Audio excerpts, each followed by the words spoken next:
आखिर क्यों? रागिनी अपने पति से यही कहती है कि आखिर क्यों आप इस बात को मानने के लिए तैयार नहीं हो, जबकि मैं आपको बार बार यही बता रही हूँ कि यही सही है, पर आप सुनते ही नहीं। रागिनी अपने पति से बहुत प्यार करती है। वो अपने पति को हमेशा खुश देखना चाहती थी, इसीलिए वह अपने पति से बार बार यही पूछ रही थी कि आप इस बात को क्यों नहीं मान रहे हो।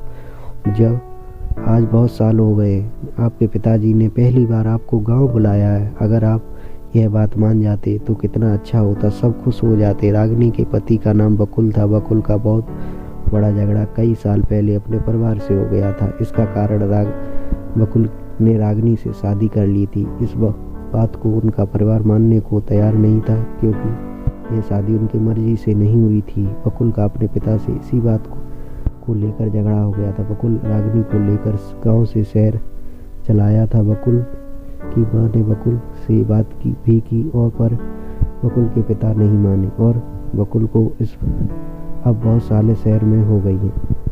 यही कारण था कि रागिनी बकुल को उसके पिता अपने गांव में बुला रहे थे। बकुल रागिनी की बात नहीं मान रहा था, क्योंकि उसे बहुत ही बातें सुनाकर घर से निकाला गया था। अब वो बकुल का गुस्सा भी कम नहीं था, जबकि बहुत साल पहले की यह बात हुई थी। बकुल का मन भी नहीं कर रहा था। बकुल ने अपनी पत्नी रागिनी से कहा कि मैं तुम्हें बार बार कह चुका हूँ कि अब मैं वापस नहीं जाऊँगा। तुम इस बात को क्यों नहीं मानती हो? क्या तुम्हें पता नहीं कि हमारे साथ क्या क्या हुआ था? वापस जाने के लिए क्यों कह रही हो? अगर उन्हें चिंता होती तो वह इतने साल पहले पूछते, पर ऐसा नहीं है। बहुत साल बीतने पर भी उन्होंने कभी नहीं पूछा।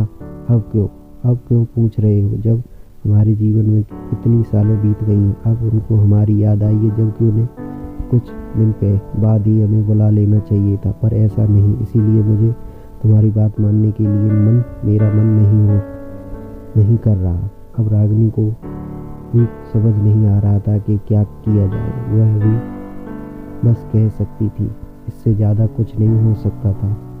बहुत बार समझाने पर बकुल नहीं मान रहा था। अब क्या करे? फिर रागिनी ने एक चिट्ठी लिखी और उसमें लिखा कि बकुल आने के लिए तैयार नहीं है। जब ये बात बकुल के पिता को पता चली तो उन्हें बहुत दुख हुआ और अगले दिन बकुल के माँ बाप पिताजी दोनों ही शहर चले आए। जब दोनों ने बकुल के पास आकर पहले बकुल चुपचाप खड़ा रहा और कुछ देर बाद बकुल का भी गुस्सा अब पानी हो चुका था। बकुल और उसके पिता दोनों बात कर रहे थे। बकुल की माँ भी बहुत खुश हो गई थी।